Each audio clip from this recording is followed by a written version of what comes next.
So, very good afternoon to one and all. Respected resource person for this afternoon session, Anita Sharma ma'am will cloud meeting. Just we are waiting for her to join.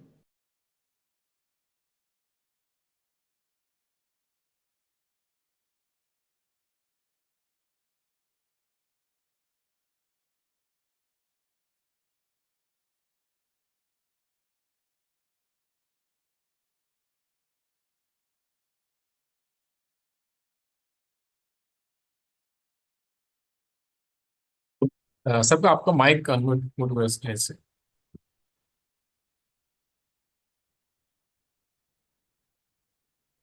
You're audible? I'm audible? Yes sir. Madam को 10 minute लग participant है doctor Anita Sharma. Yes ma'am को थोड़ा 10 minute लगेगा 10 minute join होने के लिए।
Hello.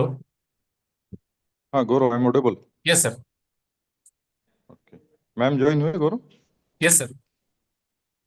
Okay. So very good afternoon to one and all. Resource person for this afternoon session, Mrs. Anita Sharma, ma'am. She is principal, SD Public School. So on behalf of UGC Malviya Mission Teachers Training Center, Dr. Baba Saheb Ambedkar Marathwada University, I welcome her to this afternoon session.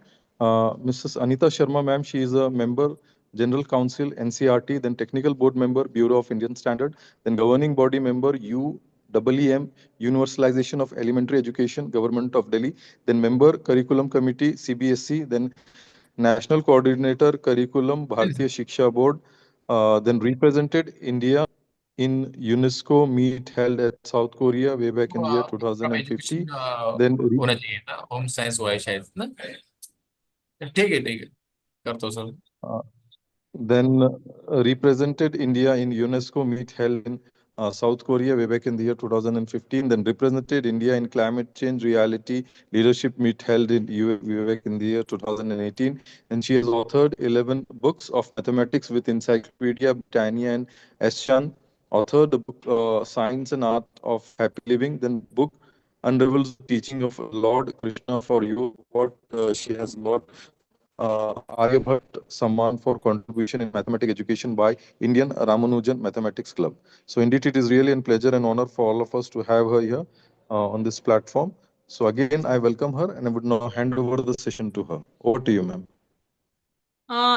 Good afternoon, everyone. Sir, please give me the sharing rights. I'm Sharing. not Okay. able to. Acha, okay, I think now it is. Now I Yeah. can see. Yeah. Okay. Give me a second. Okay.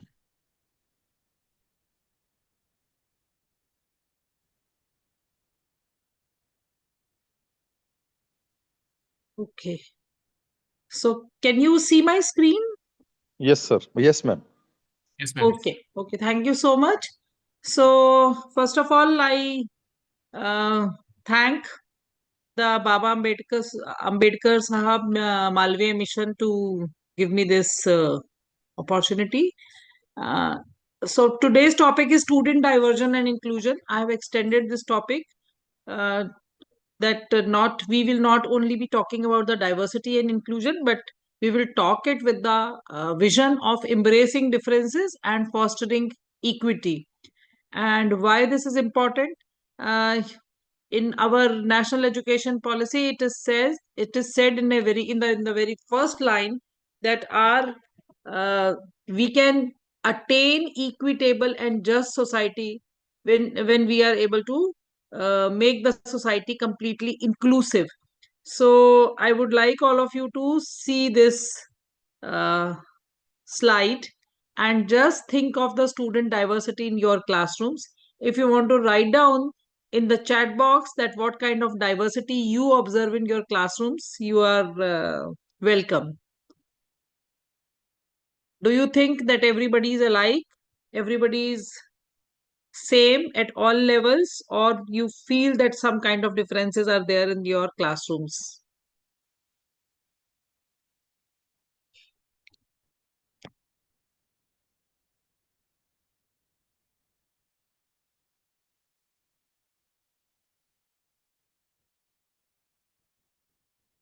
Uh, I think today, okay, I can see now the chat box, right?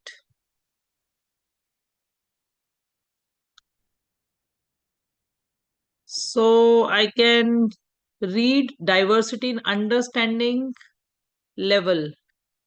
Not same differences are there. Just think more about it. What kind of differences are there? Somebody has suggested please press F5 and run PPT. Let me just try. And I think probably.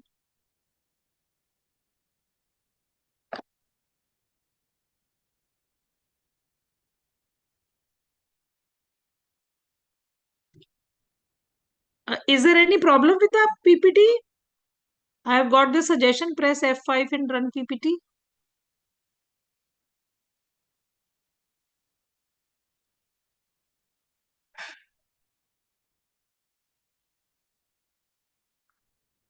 slow learners, fast lessons, not same. Cultural, societal, religious, and ability merit based diversity.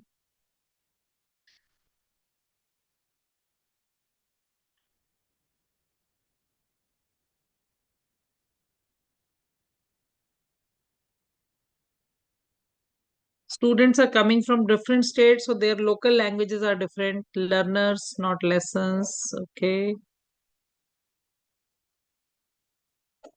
So you have covered uh, various types of differences which you observe in your classroom. We can say that student diversity can be categorized in the four domains.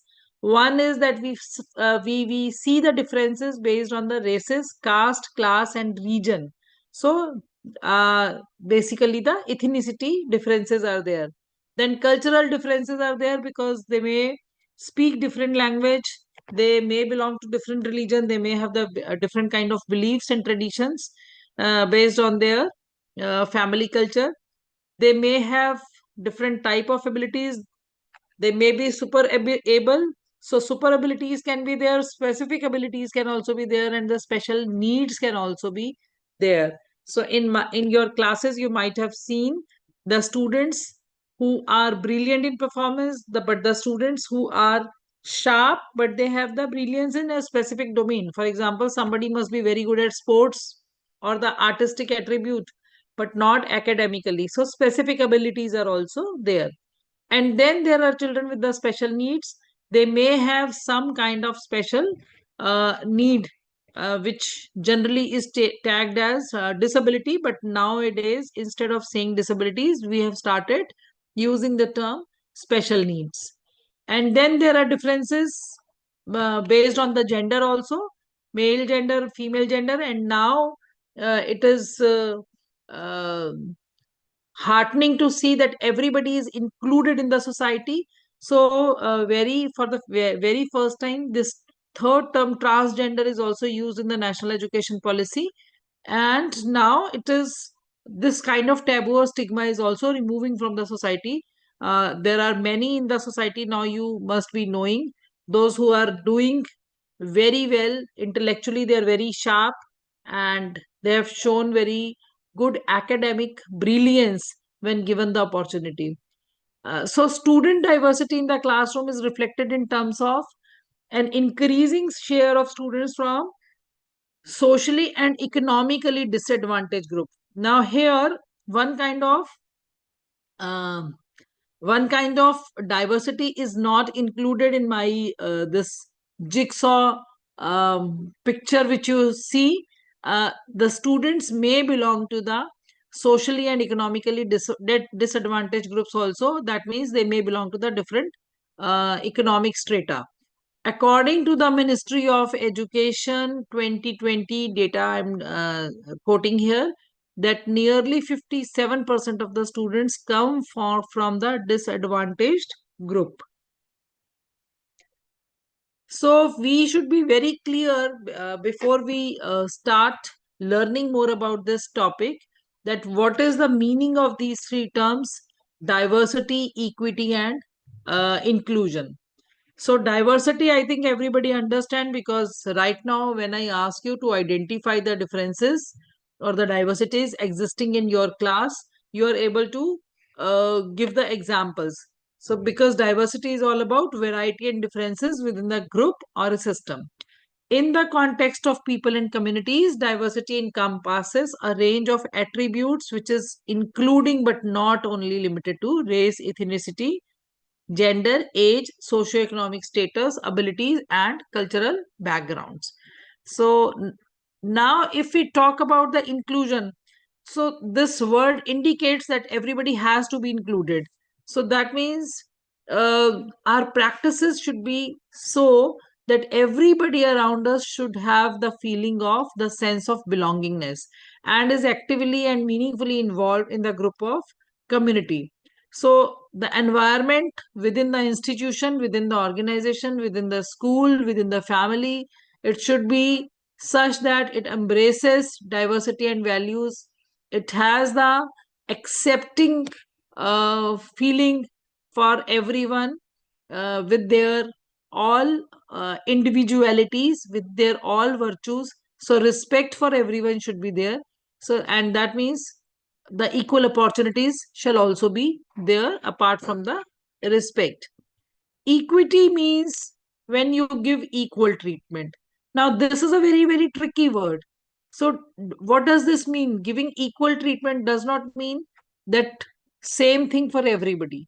This simply means that the opportunities shall be there according to the person's abilities. So, each person with the specific resource, opportunities, and support should be provided which he requires in order to succeed based on his or her individual circumstances. So, equity actually refers to the concept of ensuring fairness and justice by acknowledging and addressing the unique needs and the circumstances of the individual. Now, how we can do this? This could be possible only one. Number one, we have the intention to promote inclusion. If the intention is missing, then rest all is vague. So, if we have this kind of feeling that inclusion is important, inclusion is necessary, then only the strategies to promote the inclusion within the institution can be adopted. So there is a 5-step strategy to promote inclusion. Number one, we should be clear about this, that what is our vision and our philosophy. What is the philosophy and vision for the inclusion in the National Education Policy 2020? And if we have this clear understanding that what our policy speaks, then we should be clear of all the legislations, legal rights, legal documents which are there in the country to promote the inclusion. And once we are clear with with all legal documents, then the institutional analysis is to be done, that what kind of infrastructural requirements are there, what kind of other requirements are there. So if the infrastructure requirements are completed, then what kind of administrative strategies should be there? If administrative strategies are in place, then the academic improvement strategies has to be in place. So this is a 5-step model for promoting the inclusion. I really like this quote. Desmond Tutu said, inclusive good quality education is a foundation for dynamic and equitable society. तो अभी जैसे मैंने बोला, even in our national education policy, the word inclusion, equitable and just society are repeated many times. So repeatedly these words are used, and that simply means that we believe, our policy believe, that the human resource is the most essential resource of the country for any nation. And if this human resource can be protected and nurtured and promoted, only then the country can be in the progressive mode. Now, people might be thinking, you might be thinking that why I am talking about the national education policy. When the schools has to go by the other mandates also, the schools and the institutions or the universities has to go by the other mandates also. So when we talk about the policy, policy is the vision document of the nation. And if the vision document of the nation shows some sentiments, displays some sentiments, that means we want to achieve that kind of society which we are envisaging through our vision document, that is through the national education policy. And when the policy is in place, then based on the policies, our rest of the things are framed, whether it is the national curriculum framework, whether it is the curriculum or the syllabus or the institutional structures. Everything is then founded according to the vision which is shared in the policy. So the policy is always the aspirational or ambition document of any country, and those aspirations are achieved through various other documents and the practical implications of those documents in the educational institutions. So this is the first paragraph from our policy. It says education is fundamental for achieving full human potential. This we all agree. And to develop an equitable and just society and promoting national development. So providing universal access to quality education is the key to India's continued ascent and leadership on the global stage in terms of economic growth, social justice and equality, scientific advancement, national integration, and cultural preservation. So each word of this paragraph is important because this paragraph talks about achievement of full human potential. And through achieving the human potential, it is talking about the promotion of the nation. So national development is totally depending upon the nurturing of the human resources in the country. And this all can be achieved when there is universal access to education. So earlier we were used to uh, write the phrase or use the phrase universalization of education. But now here one more word is added, universal access to quality education. So it is not only education which is important, but the right kind of education and the quality education is important. So the quality education is the key word here. And if this word is taken, adopted by everybody in the same spirit, then it will be the key to the India's continued ascent and leadership at the global stage. If we want to say that India has to become the Vishwaguru again, so India can become Vishwaguru if it is achieving various if it is achieving through its education the achievement success in the various domains. It is not only the academic achievement, it should be the economic growth of the country also, and the economic growth can be achieved through education only because if everybody is empowered to uh, to learn skills, to think more, to be the good decision maker, and to be the entrepreneur, then only the economic growth of the country is possible. So economic growth, then social justice. Once everybody is aware of their rights, the justice has to be there. Justice will prevail. So the best way to uh, frame a society where the justice is given shall be the society which is educationally empowered. And equality, scientific advancement, national integration, and cultural preservation. So all these words are very important words, and everything can be achieved through the quality education only. Apart from this, we all know that there are sustainability development goals. Sustainable development goals are those goals which are decided. It has been seen that there are certain problems which are faced by every country of the world. So these are basic 17 problems.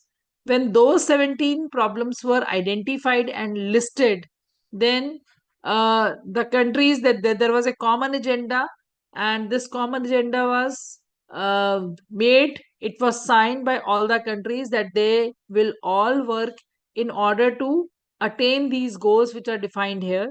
So here the goal number 4, SDG goal number 4 is the quality education and education for all.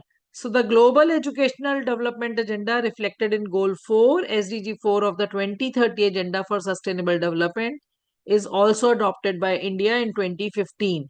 And through this, India announces that we seek to ensure inclusive and equitable quality education and promote lifelong learning opportunities for all by 2030.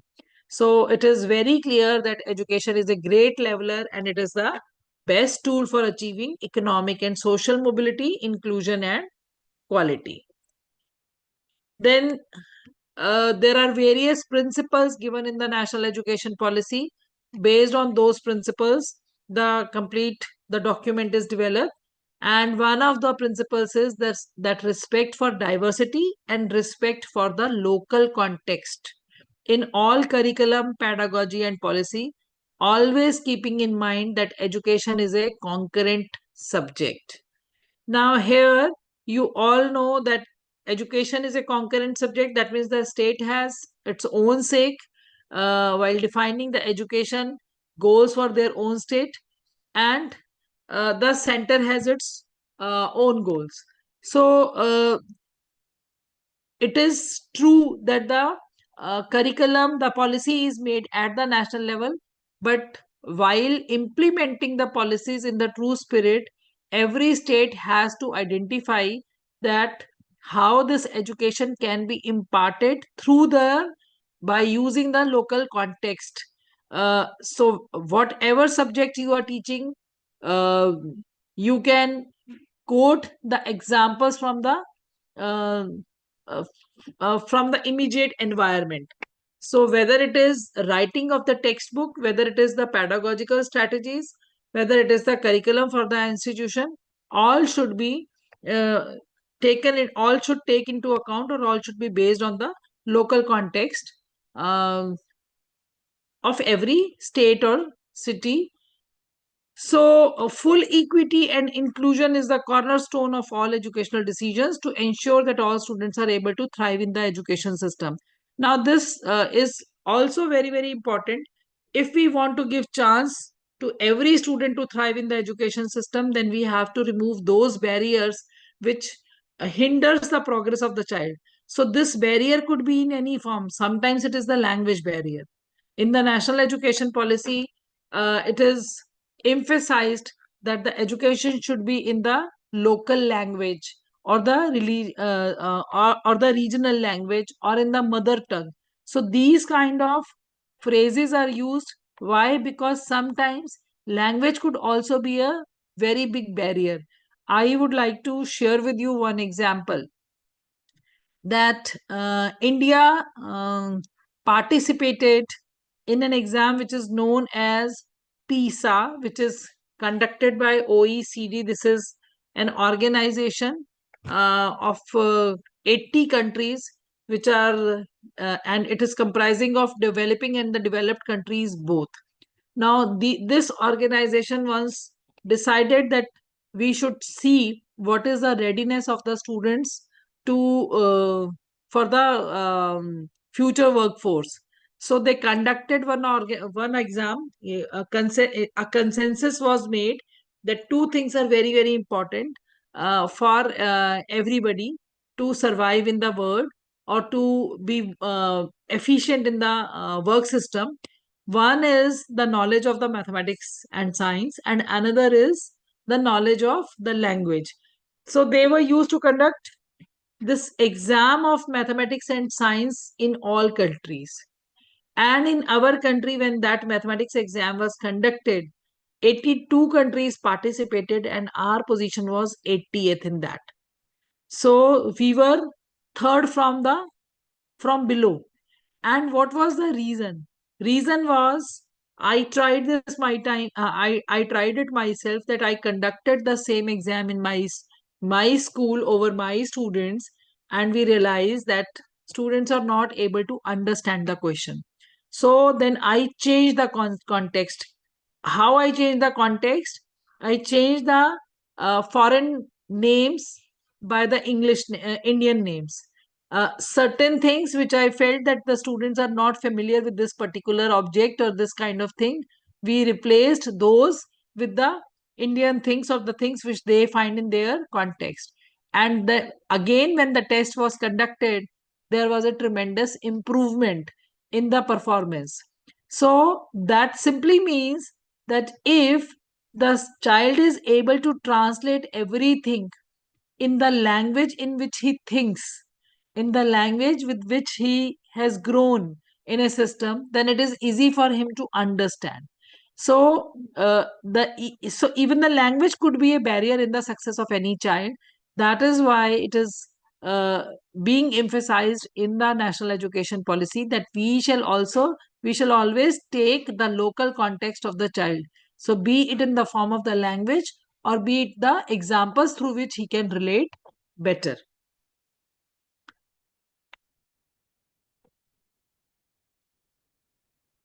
Now, let us see that what is written in the National Education Policy, because in the National Education Policy, there are entirely 2 sections which are dedicated to the equitable and inclusive education, with the sub-theme learning for all. This is section number 6 and section number 14. So section number 6 and 14 are almost parallel sections, but section number 6 is dedicated to the school education and 14 is dedicated to the university education. So both the sections, since they are talking about the same things, I'm starting with the section 6, what it says. This says, section 6.1 says, education is the single greatest tool for achieving social justice and equality. We have talked about it. And in inclusive and equitable society in which every citizen has the opportunity to dream, thrive, and contribute to the nation. Then, to ensure that no child loses an opportunity to learn and excel because of the circumstances of birth or background. So, whatever diversity we observe in our classroom, that depends upon 2 things: either the family where the child has taken the birth, or the region or the country where the child has taken the birth. So, the background of the child is very, very important. And that background or the family decides that what will be his language, what will be his religion, what kind of traditions he will be following, what kind of culture he will be living in, what kind of biases he will be facing in the society, what kind of economic facilities or the independence or the freedom he will be enjoying. So circumstances decide, but those circumstances, they shall not become the hindrance in the success or the opportunities to learn and excel. As educators, this is responsibility of all of us. And then it says that education should be able to bridge the social category gaps in access, participation, and learning outcomes in the school education. So whatever is written here is school education is also true for the university or the higher education too. Then there is a special one of the section talks about that what is socio-economically disadvantaged groups. So how many categories are there? Number 1, there may be the differences due to gender. So gender identities are important because that also segregate the student, the child, from the advantaged group to the disadvantaged group. So especially in many of the areas, we know, we are aware that still there is a stigma regarding the female and the transgender individuals. People feel that if the child is a female child, there is no need for her to get the education, and it's the only responsibility is to involve in the household chores, while that is not the case. So second is socio-cultural identities such as scheduled castes, scheduled tribes, OBCs, minorities. This is another kind of SEDGs which is considered. Then there may be the geographical identities. There are certain areas which are tribal areas or underprivileged areas, not very much developed areas. Children may belong to the small villages, small towns, aspirational districts, and so on. Then another category is based on the disabilities. Now, disabilities could again be of various kinds. There may be the learning disabilities of various types. There may be the physical disabilities. There may be the intellectual disabilities. So, various kinds of disabilities are also there, which bring the child into the socio-economically disadvantaged group. And then the last category is the socio-economic conditions. Now, in the socio-economic conditions, one is based on the the family earnings. And another is that the child may belong to the migrant communities. They may belong to the vulnerable situations. They may be the victim of the children, victim of the child trafficking, victim of the wars, orphans, including child beggars, even in the urban area. The child may belong to the urban area, but child may be urban poor, in the sense that he is forced to engage in the begging and is not getting any chance to go to the school. So special strategies to be formulated for the focused attention for reducing each of the category wise gaps in the school education or the higher education. So broadly, 5 categories are identified by the government.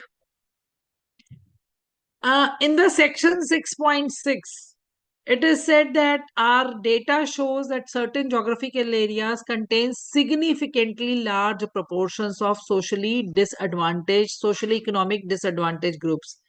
And since these geographical locations are identified containing large number of such people, so these they will be marked as a aspirational district, and that simply means that these are the districts which requires more attention and more intervention on part of the government. So special intervention will be provided there to promote the educational development, and it is recommended that these regions will be known as the special education zones, SEZs. So you can see two abbreviations we have used here, SEDGs and SEZs. SEDG is socio-economically disadvantaged group.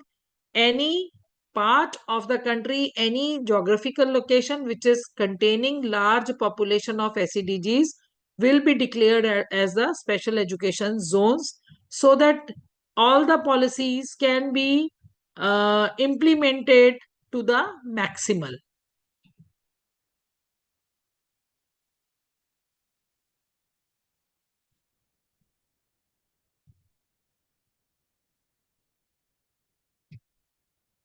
Somebody has written for the slideshow. Okay.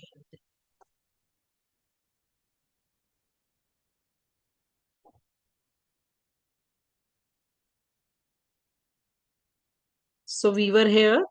We talked about that what is special education zones and how these special education zones, they will be given the special schemes and the policies, so that all the policies, everybody there can have the maximum benefit of these policies.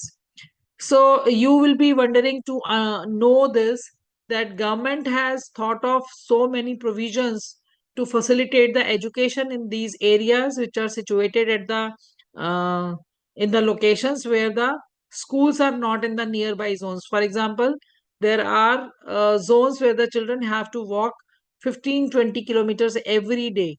So it is decided that there the groups will be made, and the children, they will be walking in the groups. So either they will be walking or they will also be provided the bicycles. So organized cycling and the walking groups will be there, and the cycles will be provided to the children, especially to the female students, so that parents are motivated to send their child to the school. And also the problem which they feels regarding their security can also be handled. So if the parents feel that the child is safe in going to the school, then of course they will be motivated to send the child to the school. So for that purpose, the groups will be formed and the bicycles will be provided.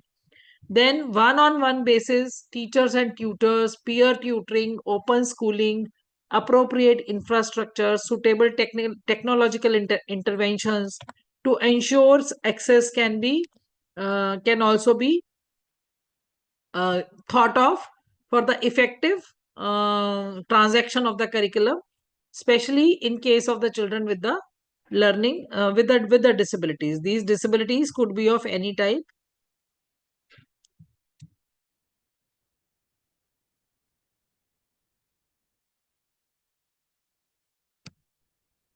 Okay. Then a special fund is also started, and this will be this is known as Gender Inclusion Fund.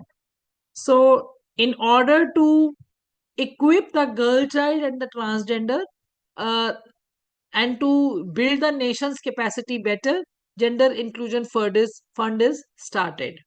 Then there is a very important act. This is the Right of Person with Disabilities Act, RPWD Act 2016 is there, and this should be every educationist should be aware of this, and not only the educationist. In fact, I feel that every person should be aware of this act. In the past many years, it has been seen that the rate of disabilities is rising at the rate of 10% in our country. And it is not only in our country, in the whole world, this is happening. So, and these disabilities, they are various in nature. So, when I am talking about the 10% of the disabilities, this includes all type of disabilities.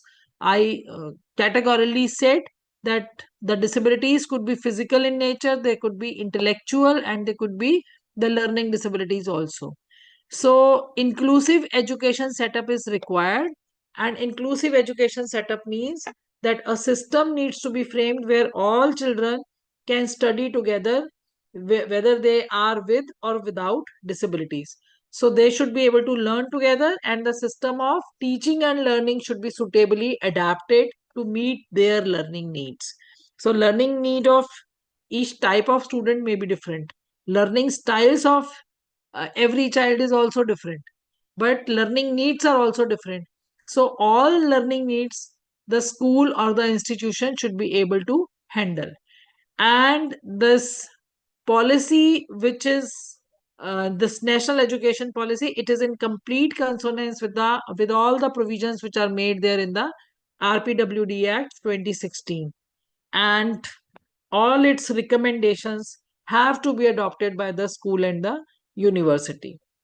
Then inclusion and equity also becomes very important part, because if we want to achieve something through the educational institutions, then it is very important to empower the teachers for that. So teacher education also has important component of inclusion and equity nowadays.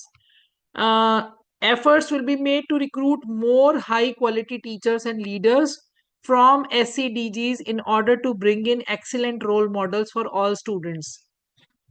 Now, this line says that if there are areas which we have declared as the special education zones, or if we have the people who are belonging to the socio-economically disadvantaged group, the special emphasis will be given to prepare the good teachers from those groups. Because if any child, say from SEDG group, becomes a teacher, then that particular person becomes a role model for their own community. And if the good role models are there, then rest all who are facing the challenges or have some kind of self-esteem problems, they are also encouraged to participate. So it is decided that high quality teachers and leaders will be created from these groups, and they will be recruited also, they will be given the good positions also, so that rest all are also encouraged to do better in life. The policy also recognizes the importance of creating enabling mechanisms for providing children with special needs or Divyang students the same opportunity for obtaining quality education as any other child. This is given in the section 6.2.5. So, I initially said that now we do not use the word disability. We understand that every person has some special need, whether you are super intelligent or super able, but still the needs may be different. So children will be known as the children with the special needs. And the another term was also given. This coin was termed by our honorable prime minister, especially for the people who are facing the physical challenges. Divyang word he has used. So Divyang or the children with the special needs, the policy will take special care of them. So how to do this? Now, what are the various um, provisions made through the policy? Some I have already shared with you. One is the increased participation of the socio-economically disadvantaged in the school system will be strengthened. So I have already said that uh, they will be promoted more, even if the cycles are required to such students to walk in the groups to maintain their safety, then that will be provided. Special education zones will be identified. Gender inclusion fund is there for the girls and gender. Free boarding facilities will be provided to them. So such kind of schools will be schools, and the universities or the colleges will be built more where the free boarding facilities for such children is there. Like one of the very good example is Kasturba Balika Vidyalayas. In the Kasturba Balika Vidyalaya, the uh, girl child from the social economic disadvantaged group identified, and when they are admitted, their whole education, including everything, their stay, their food, their other requirements, all are fulfilled by the government only. And right from class 1 to class 12, they are the responsibility of the government. Recently, a very interesting program was started by the central government, and I have seen one example. Like as there are national military schools for the male child, similar schools, schools on the similar lines, Raksha Shakti Vidyalay, are started by the government in the various cities, various states. So I saw one of the example in Gujarat.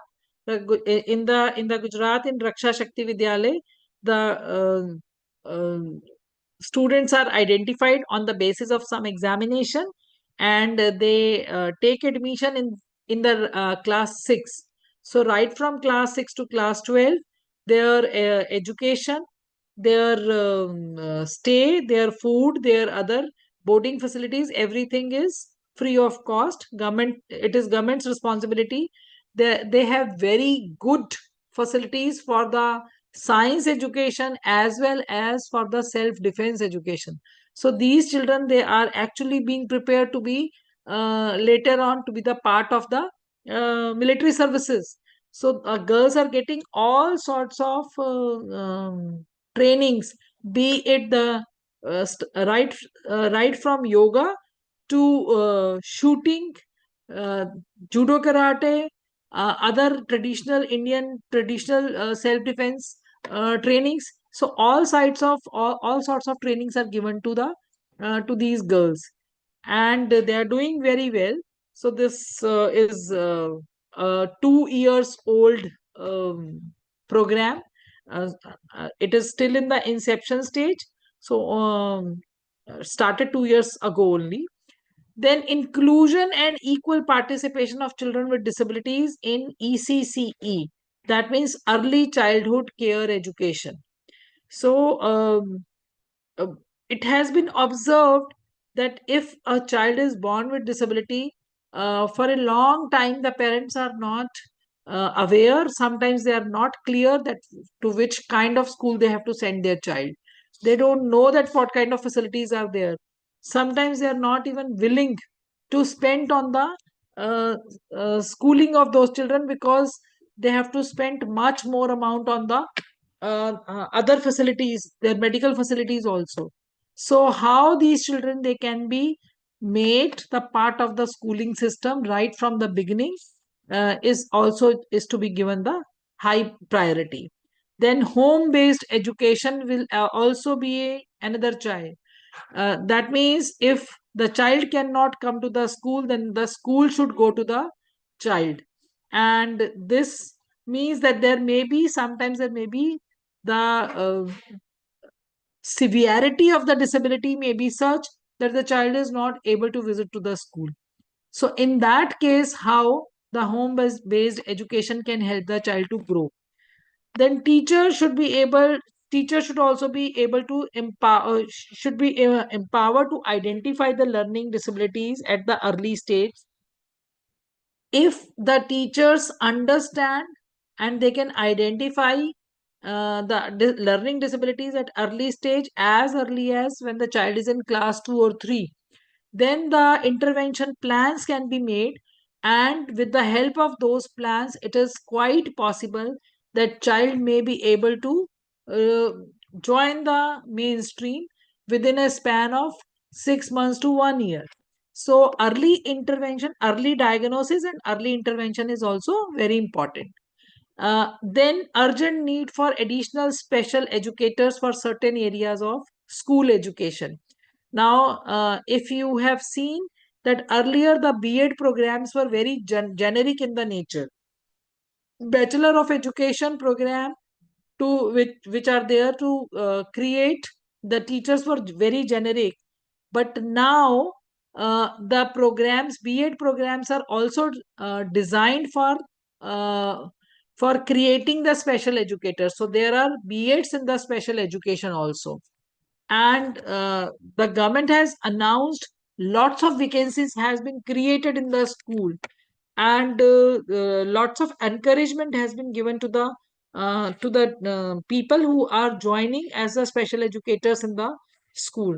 Although this is a very very challenging domain, but with the government intervention and with the special facilities and the promotion policies, many of the students are now, they are encouraged to take B.Ed in the B.Ed as the special education, B.Ed in special education category also. Then alternative forms of schooling is to be encouraged. Now, I said earlier, like if the child cannot come to the school, school should go to the child. So that is one form of home-based education. Uh, but there are other forms of schooling also, and COVID has also shown us the way that the alternative forms of schoolings are possible. So online schooling is also possible. Open distance learning programs are also there in place. So apart from the NIOS, now there are SIOS also, State Institute of Open Schools are also there, apart from the National Institute of Open Schools. If Gurukuls are also there. If you are aware that apart from the, we have around 69 boards in our country. So one is the Central Board of Secondary Education, everybody is familiar with. But apart from that, there are many state boards. Like Haryana board is there, Rajasthan board is there, Maharashtra board is there, Gujarat board is there, and so on. But and then national open schools are also there. But now a new board is also started by the government, and this is Bharatiya Shiksha Board. Now this Bharatiya Shiksha Board is actually to streamline all those who were getting the education in the through the gurukuls, or they are getting the education through one guru. So in our country there was a culture that the child was used to stay with the guru in his home. So there are several gurukuls which are not identified, but the child is getting the education, they are learning. And so a special board is created where this kind of schooling will also be recognized after taking their examination. So Bharatiya Shiksha Board has three kind of schools within its domain. One is where one-to-one basis the child is getting the shiksha from his guru, and the second is the proper Gurukul education, and the third is the schools which are actually the blend of the traditional and the modern education. So this Bharatiya Shiksha Board is run by Patanjali. Students in such schools would be encouraged to appear for the state or the other board examinations, and the assessments will be made by National Testing Agency. So government has also started new initiatives in the sense that uh, to help every child to be in the system and to help every child to reach to the benchmark. The early examinations, early diagnostic examinations have started at the level of the class 3, class 5 and class 8. Shuffle examination is started, and then at the level of the class 9th and 11th, parak has started. So all these examinations, they are diagnostic in nature, and these examinations also help to understand that how is the system of the school and what kind of hand holding the school requires. It is quite possible that in one school one particular department is very good, but another department needs to know that what kind of improvement they have to make in their strategies. So this, through these exams, now um, uh, uh, the government is sending the reports to the schools that what is their strength and what is their weakness, and how they can they also send them suggestions that how they can improve their systems. So similarly, to streamline all the boards and all the examinations, the entrance examinations are started, and then NTA has come into the picture. I think your universities must also be taking the children nowadays through the CUET examination, Common Undergraduate Entrance Test. So all these examinations, they are actually to uh, see that whatever diversity is there in the different boards regarding their syllabus, regarding their examination patterns or the designs, all the children, they should be able to compete through the same platform and to get the admissions in the central universities or the universities of the eminence. So special attention will be given to reduce the diversity disparities for the scheduled caste and scheduled tribes also. um, NCC wings will also be opened in the secondary and the higher secondary schools. Even through NCC wings, the social responsibility scenario is also like improved, because if any child is belonging to the NCC, is part of the NCC or NSS kind of National Cadet Corps or National Serving Scheme, there also they learn to embrace all kind of this diversity, as well as they learn to help if any child is at the socially disadvantaged group or the category. Then the children, they learn to help each other. So it also promotes the peer influence.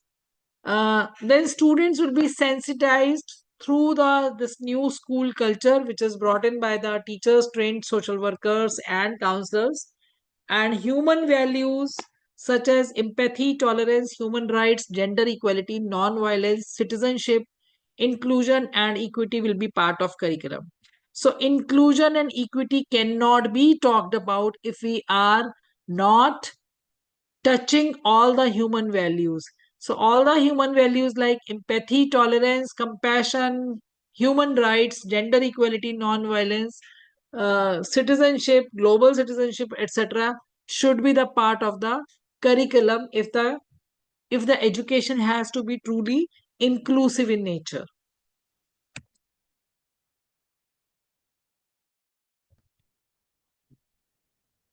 So inclusive curriculum, through the last line I have already um, covered this, that the school curriculum shall include um, all the material on the human values such as respect for all people, empathy, tolerance, human rights, gender equality, non-violence, global citizenship, inclusion and equity. And also it should include more detailed knowledge of various cultures, religions, languages, gender identities, etc., to sensitize and develop respect for diversity.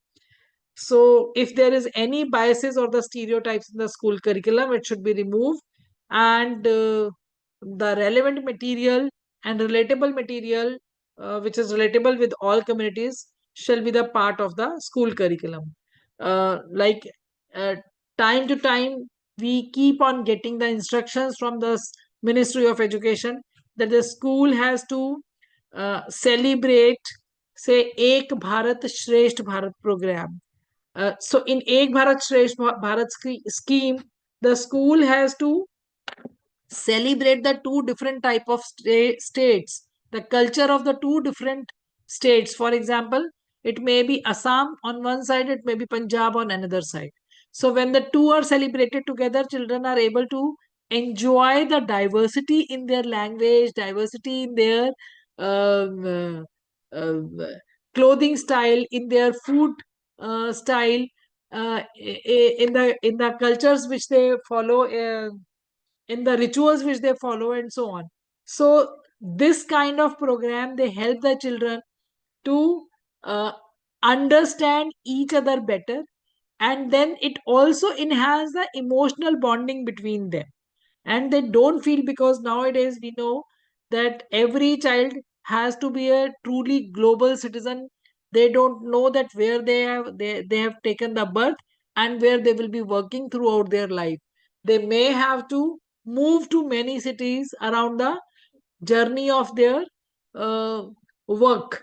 So whenever they are going to any new city, they should be able to adapt. And the adaptability could be only when we have the respect and love for the other's culture. So this is to be the integral part of our school curriculum and even our family culture. Then special bridge courses will also be prepared. This year, NCRT, I'm talking more about with the view of school education. The reason is school is the foundation. So whatever is happening in the school, this will be carried forward and it will be continued in the university also. So this year, the NCRT has prepared the special bridge courses. These are the short-term courses for each class, and there is a there is instruction that in the beginning of the session, every school has to invest at least 15 days to give this, to cover these short-term courses, which are the bridge between the old class and the new class curriculum. So these courses will be able to lay strong foundation. Even if the child has was not able to learn something in the past, there is a possibility, there is an opportunity to cover it in these 15 days. Then provide socio-emotional and academic support and mentoring for all such students through suitable counseling and mentoring programs. Now, counseling and mentoring programs includes not only the special remedial plans or the bridge courses, it also says that the children can be mentored by the children. So peer tutoring can also be there. There will be an attention by the individual teacher also, but apart from that, teachers should be able to prepare the peer group also, so that they can help each other and they can mentor each other, because children learn better with the children. So let me just share with you a very beautiful program which is created by the NCRT, and this program is known as Vidya Pravesh. So what is Vidya Pravesh? It is a program to see the readiness of the child for the school. It is observed that when at the age of 3, the child goes to a formal school, there are three types of children. The first type is that who have never been to the school. So they have never been to any play school, they've never been to any crèche, they've never been to any other kind of institutional thing. So they're coming right from the family atmosphere to the school. Then there are second kind of children who have been to the some school. So these schools, or these small uh, play schools, or the anganwadis, or the other kind of small institutions, they may be started by the people who are not well trained. So they are going to some formal place, they're going away from the school, and they're able to adapt certain etiquette, certain manners there, to adjust in the atmosphere when they're away from the school. But they are not under the guidance of the trained teachers who are specially trained to address the psychological and the intellectual needs of that particular age. And then there are children, third category of the children is those who have been to the good play schools with the good infrastructure, with the well-trained teachers, and they are nurtured well. So when these three type of children, they come to the school together, so it is sometimes difficult to teach all of them together, because the small kids, they have their own needs and they have their own demands, and how the teachers have to handle those needs and demands, it is a very challenging situation. So a special 3 months program is prepared, which is known as Vidya Pravesh. And in this program, all the three stakeholders, that means the school, the parents, and the child himself or herself, all the three important stakeholders have to work together. So it is to be done through various activities, various fun activities are created. It may be in the form of the storytelling, it may be in the form of some game, it may be in the form of some other experiential activity. So they learn together, and a minimum program is curated. And here it is also decided that the students who are coming, the children, small kids who are coming from the well structured schools, from the under the guidance of the well trained teachers, they will be the tutors for their other fellow classmates.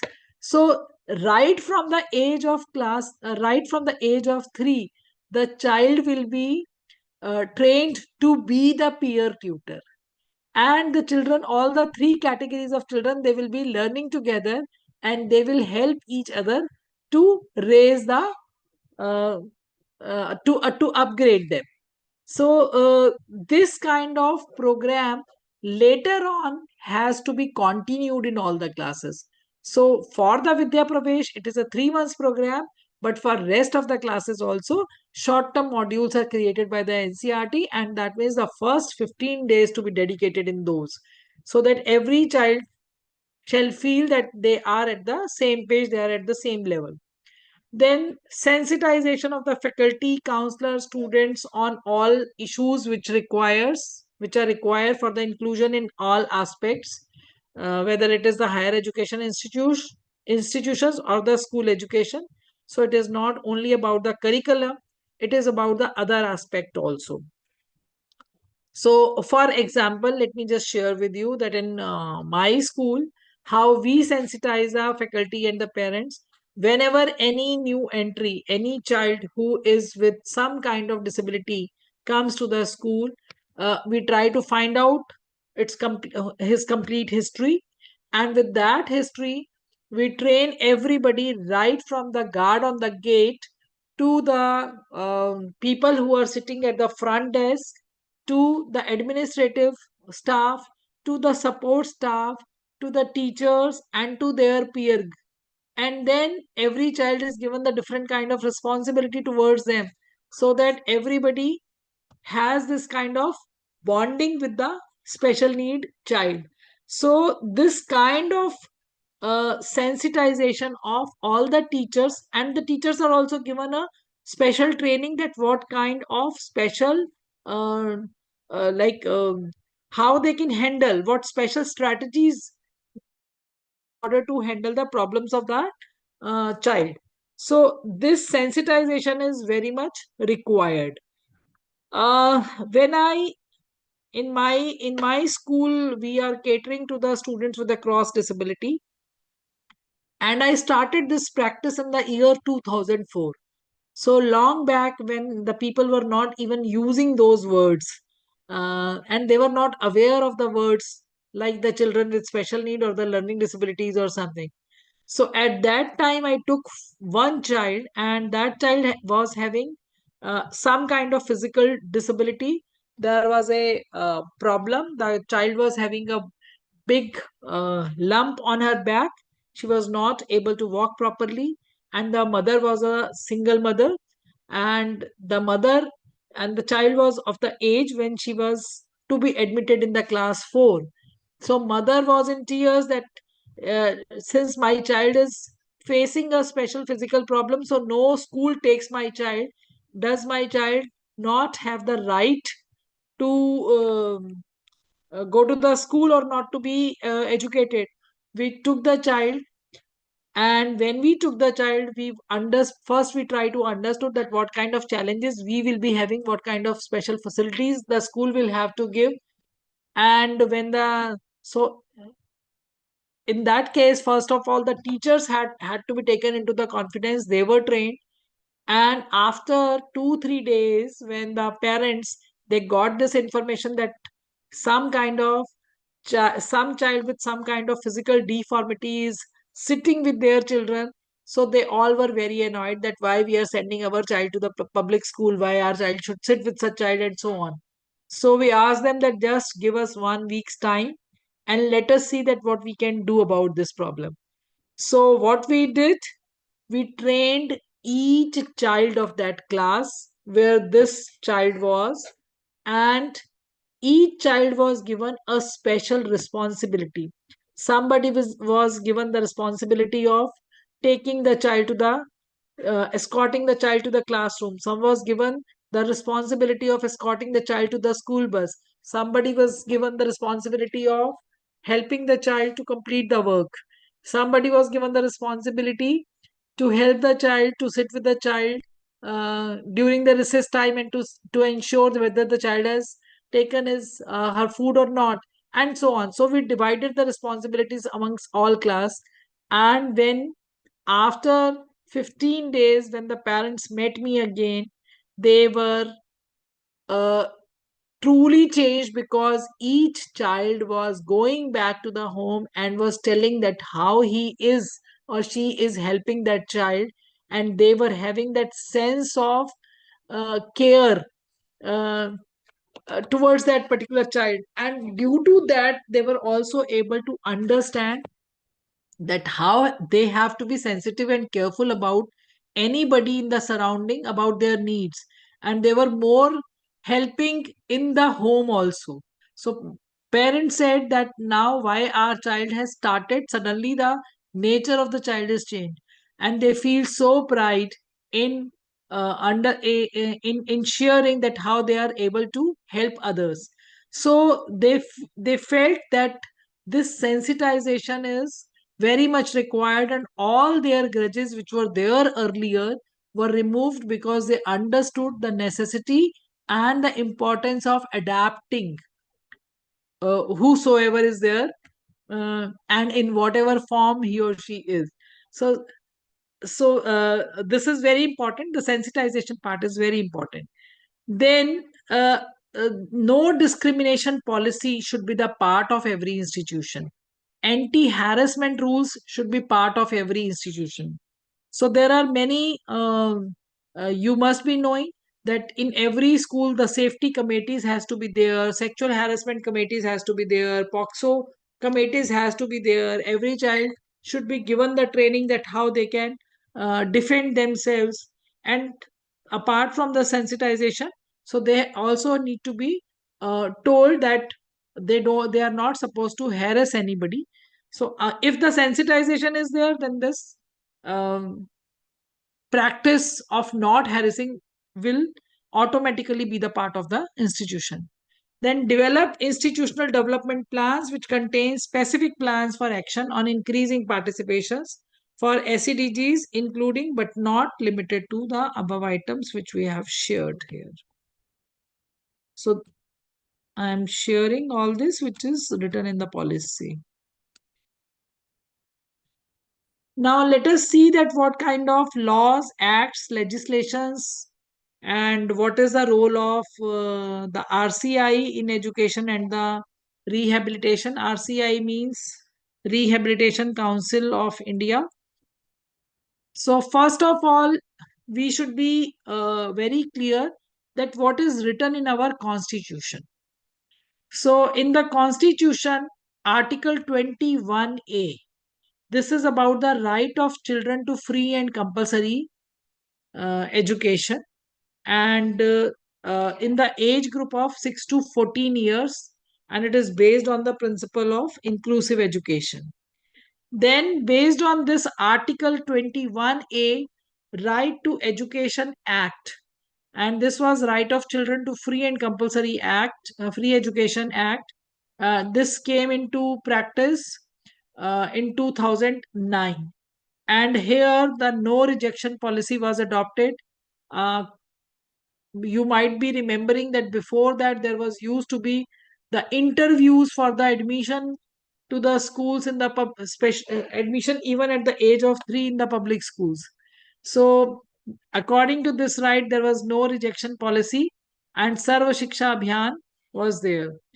And for the first time, the doors of the mainstream schools were open to the children with the disabilities, commonly known as children with special needs. And here they have also said that irrespective of the type and degree of disability, every school has to take call to ensure the inclusion of all children. So various acts were there. In 1992, Rehabilitation Council of India Act was there. So this act was more about, actually, it was not about the education. It was about rehabilitating the people with the disabilities. Then a act in 1995 came, Person with Disability Act, PWD Act came. After that, a National Trust Act 1999 came into effect. And finally, this act, which is now prevalent and which is now has to be compulsorily complied by all institutions. This is the Right of Persons with Disability Act 2016. Now, how this act was made? There was a United Nations convention, and this convention was on the rights of person with disabilities, and this was in the year 2006, 13 December. So India was part of it, and on 1st of October 2007 we ratified, and then it was forced in 2008. And how the India, what was the goal behind this UNCRPD? The chief goal was to eliminate the idea that disabled peoples are object of charity. This is very important because the human angle was missing. Disabled people were earlier also, but everybody was used to look on them with pity. So for the first time in this United Nations convention, it was like loudly it was declared that disabled people are not the object of charity. And it also reiterated the fact that they have equal rights as much as any other person in the society has. So, and they are also, they declare that they are also active members of the society, and they can also make the informed decisions based on their free will. And this was a milestone step. So, this UNCRPD then laid down following principles, and the principles were: first is respect for the inherent dignity and individual autonomy. Second was non-discrimination and equal opportunity. Third was effective participation and inclusion in society. So they should be given the opportunity to work, to acquire the skill, to work, and to earn their own livelihoods. So if and their opinion shall also be taken into consideration while making any policy. So effective participation and inclusion was very important. Respect and acceptance of PWDs, that means people with disabilities, as human diversity. So we all need to be very clear that this is also a kind of diversity which is existing in the society, and we have to be we have to accept everything. Accessibility and gender equality and respect for the rights of the children with disabilities. So government was to ensure the equal opportunities, appropriate environment, no discrimination, no deprivation of the personal liberty, reasonable accommodation, protection from the abuse, violence, and exploitation, and protection from the cruelty and the inhuman treatment. So, this is also very important. I came across long back, I came across one person who said that I'm psychologist and I am treating the children with the mental disabilities and all. But then I came to know that in the name of treating the children, so he created another mental hospital kind. It was not actually the mental hospital. This was a kind of place where the students were where the children were tortured actually. So, because they were not understood, they were not given their rights, they were in chains. So, this kind of cruel and the inhuman treatment is not acceptable at all now. And the government has taken lots of steps in this direction. So, first of all, in order to understand the people with disabilities, uh, a very clear idea about the type of disabilities should be there. So, in the RPWD Act 2016, the kind of disabilities which are given is one is intellectual disability. In the intellectual disability, two type of disabilities are there. One is the specific learning disabilities. So, this specific learning disabilities are of three types. One is dyslexia, one is dysgraphia, and the third one is dyscalculia. So, when we say dyslexia, that means the child may have a very good communication skills, very good language learning abilities, but is not able to read or write well.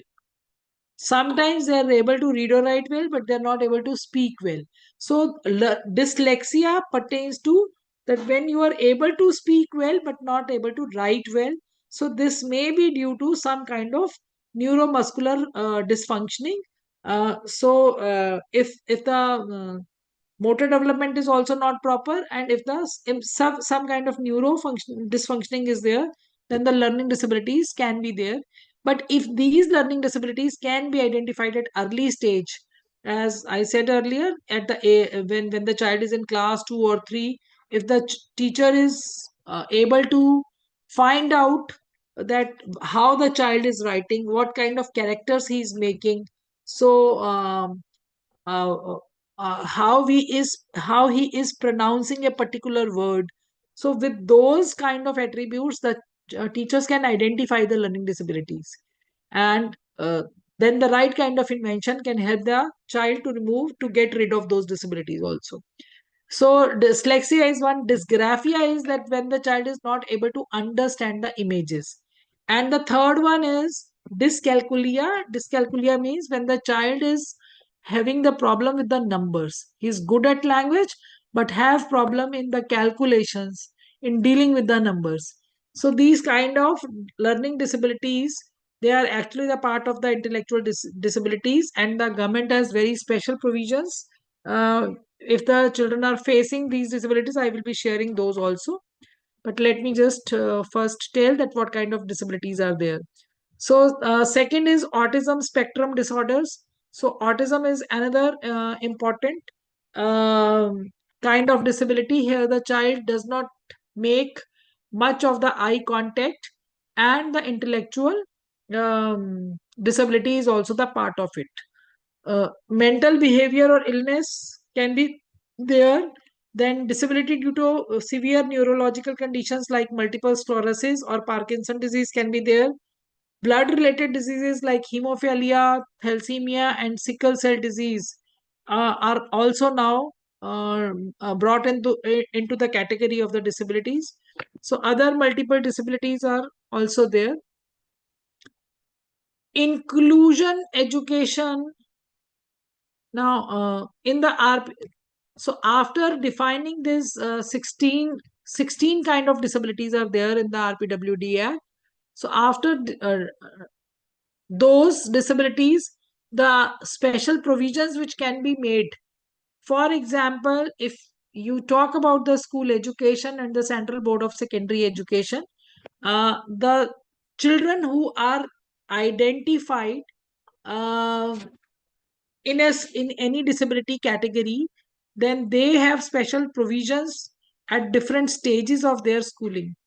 For example, if the child is, say, not able to do well with the calculations, or is having a intellectual disability and is not very comfortable with the mathematics or science or social science, they can leave those subjects. In place of those subjects, they can choose the subjects like music, painting, physical education, so which is more muscle oriented, or where they feel that they are more comfortable. So it is all based on their choice, that what kind of subject they want to uh, leave or they want to take. So CBSE has a provision for that.